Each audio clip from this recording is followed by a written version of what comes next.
And that brings me to the point of drag shows. So, Bob, you say that drag shows are a caricature of women, and you advocate for a complete ban of drag shows. And Fiona, you say that drag shows are part of the European culture. So, can we talk about the effect of drag shows on the trans movement and on the society? Well, let me correct two things you said, or offer a friendly amendment. I wrote a piece arguing that drag shows are caricatures of women and femininity. Mm-hmm. It's not so much that I say that, but women in feminism have been saying that for 50 years. So the feminist critique of drag goes way back. And as is the case in almost everything I write about sex and gender, I am articulating ideas that are rooted in a radical feminist position, and I articulate them as a man in solidarity. And I wouldn't ban them. I'm a lefty. I don't like to enhance the power of the state to control people's lives. So the question isn't if adults come together and want to perform drag, do I think there should be a ban? No, that makes no sense. What's come up in the United States is whether drag performers should be invited into spaces with young people, including, fairly young children. And the justification is that it exposes kids to all sorts of, gender expression. But of course, you don't have to caricature women to help children understand the limits of patriarchy. And so I would oppose if, let's say, my local public library wanted to do a drag story hour. That's a phenomenon in the US these days. I would oppose it. I would go to a meeting and say, I don't think this is appropriate in a public space. But that's different than, of course, wanting to ban it. Basically, it always comes back again to challenging patriarchy. And when men take it as their right to perform in caricatures of femininity with exaggerated makeup and hairstyles, I feel my solidarity is with women who reject that as just one more imposition of, men's claim to a right to anything in patriarchy. Fiona? Well, I'd like to come back to the bit about the trans being gay. It's a very small number of trans people who are actually gay. Most of them are unhappy with the gender that they're in, they're identified as being in, and wish to change it. It's not their sexuality. On the subject of drag shows, I'm interested to find out what Robert thinks of drag kings and women parodying men to do such shows. Is that not a case of equality? There's often this sort of argument about a mirror image. And of course, drag shows have none of the cultural resonance for drag kings versus drag queens, in part because, of course, women can dress in male clothing, at least in contemporary society, without a challenge. And drag king shows don't tend to be mocking of men in the same way that drag queen shows are. But it does raise an interesting question. When people who are on the bottom of a social hierarchy, let's say women in patriarchy, or people of color in white supremacy, what space is there for satire to critique through humor the arrogance of the dominant culture? So I think you have to realize, I would argue that drag kings and drag queens are very different endeavors. Drag king shows are very rare. I've actually never seen one, even on film. But if women are poking at, let's say, male arrogance, male claims to dominance, that's different than, I think, men performing in these caricatures of femininity, which are generally not in solidarity with women, at least not in my experience. Well, I will say one thing first before I go on to something different, and that is a couple of weeks ago, I went to a drag show with a drag artist who did a bingo session, and the entire audience was female until one couple walked in and a man arrived. Literally, there was 20 women there, and then one man turned up. So the women that I'm experiencing are appreciative of drag as a performance act.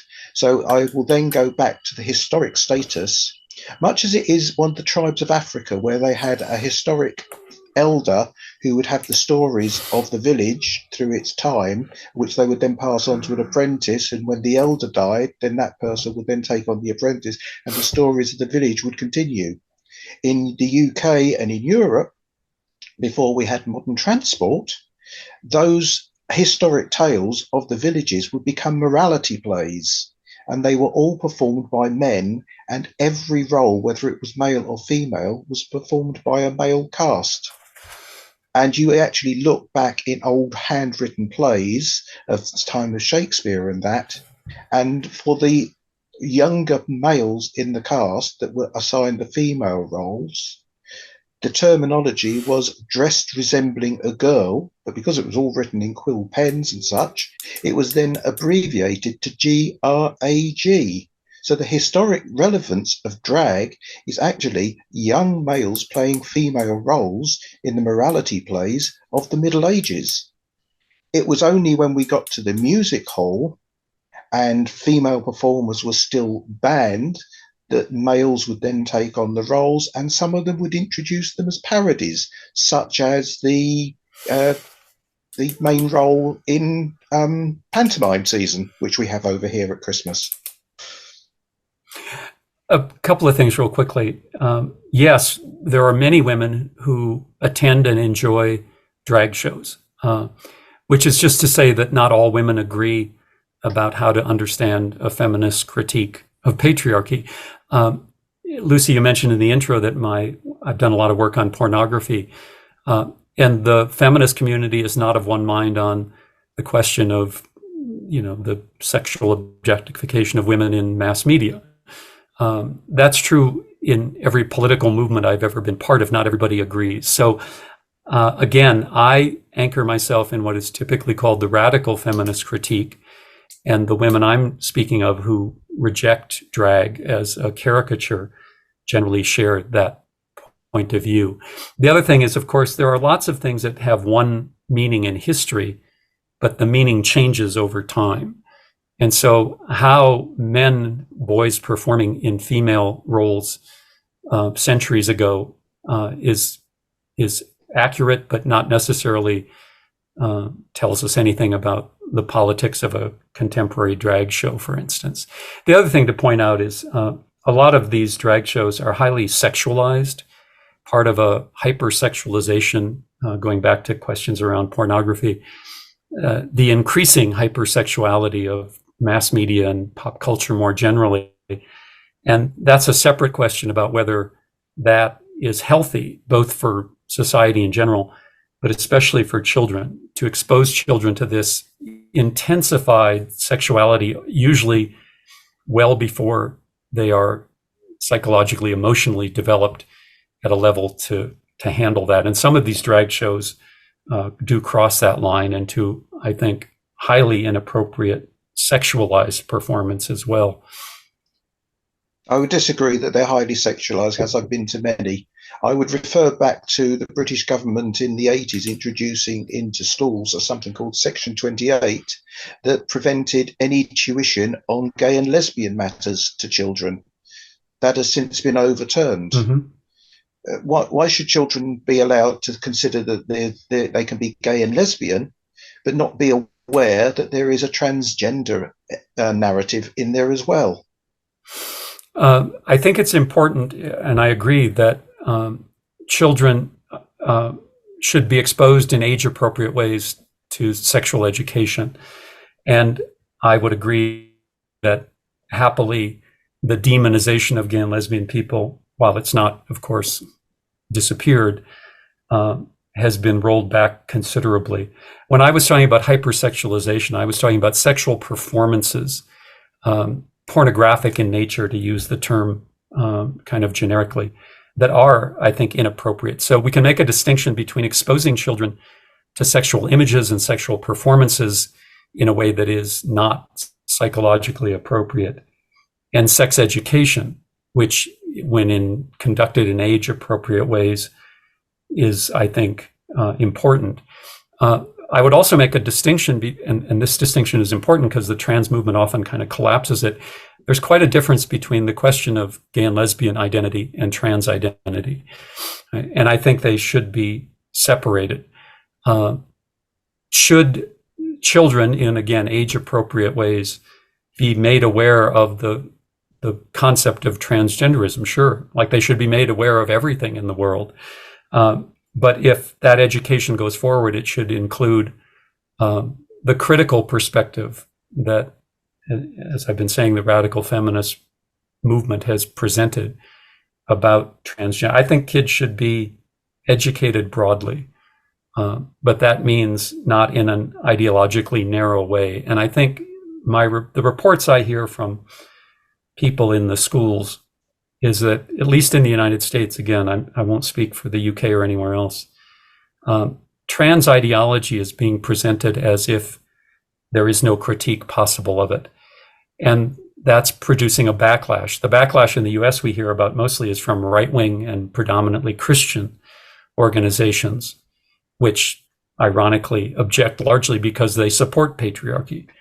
But the radical feminist critique of patriarchy is relevant here. It just doesn't show up in the media. Almost all the stories I read, for instance, in the New York Times that have a critique of transgender ideology present that only as a right-wing critique. And so one of the reasons I keep talking about this as someone who is part of that radical feminist movement is the need to constantly remind people that there's a critique of patriarchy that leads to a critique of trans ideology.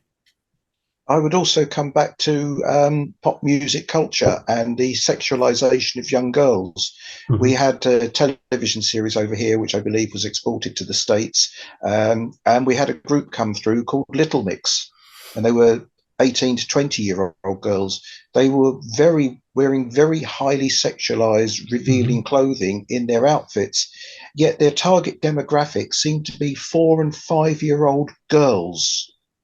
I mean, say, is that too young to have young girls of that age aspiring to be singers on a stage wearing bra and panties and high-heeled boots? I don't think so.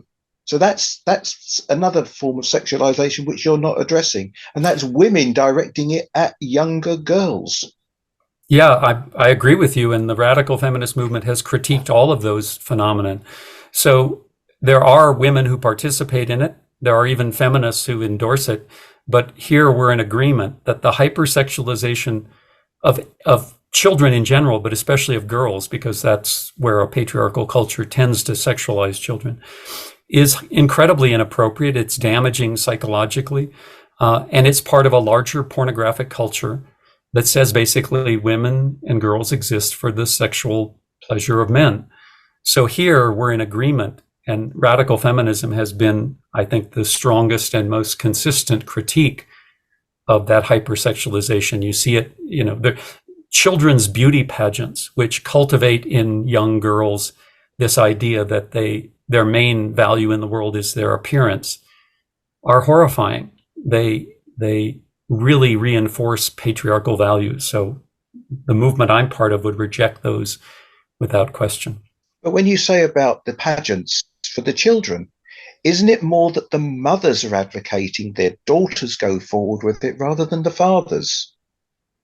Yes, but that just recognizes that in patriarchal societies, that in societies which can reward women for this kind of behavior, that women sometimes enforce patriarchal norms. I mean, that's been true and is not surprising. Look at right-wing religious communities in the United States, for instance, which are very patriarchal in structure. Well, often it is women who are enforcing those patriarchal expectations of both sons and daughters. Right? That's just to recognize the power of this institutionalized male dominance. A radical feminist critique doesn't say everything every woman does is appropriate. It's a political analysis. It looks at how systems and structures of power work.